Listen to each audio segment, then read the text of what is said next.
In the early days of the Meiji era in Japan, there lived a renowned wrestler called O-nami, whose name meant Great Waves. Though imposing in stature and possessing immense physical strength, O-nami struggled with a perplexing issue. In private training bouts, he could decisively defeat even his own master, demonstrating his superior wrestling skills. However, when it came to public matches before crowds of spectators, O-nami would become crippled by shyness and self-doubt. His pupils, clearly not as talented, could inexplicably throw him with ease in these high-pressure situations. Deeply troubled by this debilitating lack of confidence, O-nami felt he must seek guidance to overcome this obstacle, preventing him from realizing his full potential.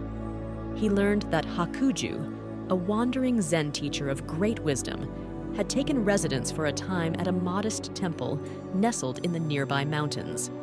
Determined to solve his predicament, O-nami set out to request an audience with the revered master.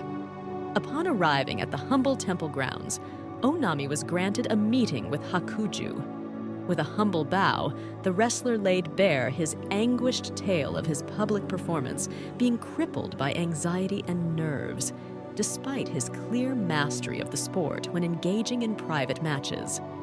O-nami beseeched the Zen teacher's help, desperate to unlock the unshakable poise he needed to wrestle at his peak in any arena. Hakuju patiently listened to O-nami's impassioned plea, studying the larger-than-life wrestler's demeanor. After some contemplative moments, the wizened master spoke his advice. "O-nami, Great Waves is a fitting name they have given you, for that is what you must become, not a mere wrestler, but the embodiment of powerful, overwhelming waves themselves. Stay here tonight and meditate. Envision that you are those massive, undulating billows. Feel that you are the vast, unrelenting surges that sweep away everything in their path without resistance. Become the essence of those eternal waves, and you shall emerge as an undefeatable force of nature." With those words, Hakuju retreated back inside the temple grounds, leaving the hulking wrestler alone to follow his cryptic instructions.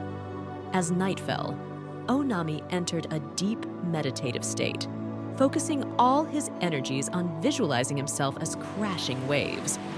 Though his mind tensed and scattered at first, images of everything from childhood memories to stray thoughts continuously disrupting his concentration, O-nami persisted relentlessly. Gradually, his visualization became more vivid, more visceral, until he was fully immersed in the metaphysical experience of embodying those massive, primordial surges of water.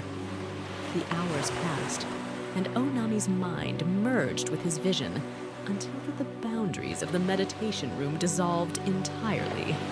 He was no longer a human wrestler, but the roiling waves themselves, cascading, overwhelming, dwarfing all opposition. The temple grounds, the trees, the very earth itself were subsumed by the culmination of his transcendent mind model of violent, churning waters.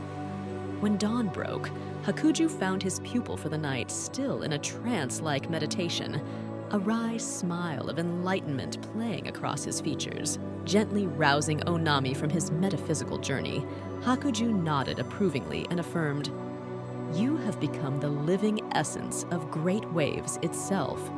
No force can obstruct you or break your flow now. Enter the wrestling platforms, and you shall sweep away every adversary without faltering." From that transformative experience, O-nami indeed wrestled with a fresh, unbreakable confidence and power that rolled over every opponent. Having internalized the core of his identity as an unstoppable, elemental force, he quickly rose to become the greatest wrestler in all of Japan, undefeatable on any stage. The man had quite literally become the overwhelming waves themselves, achieving a profound mind-body mastery.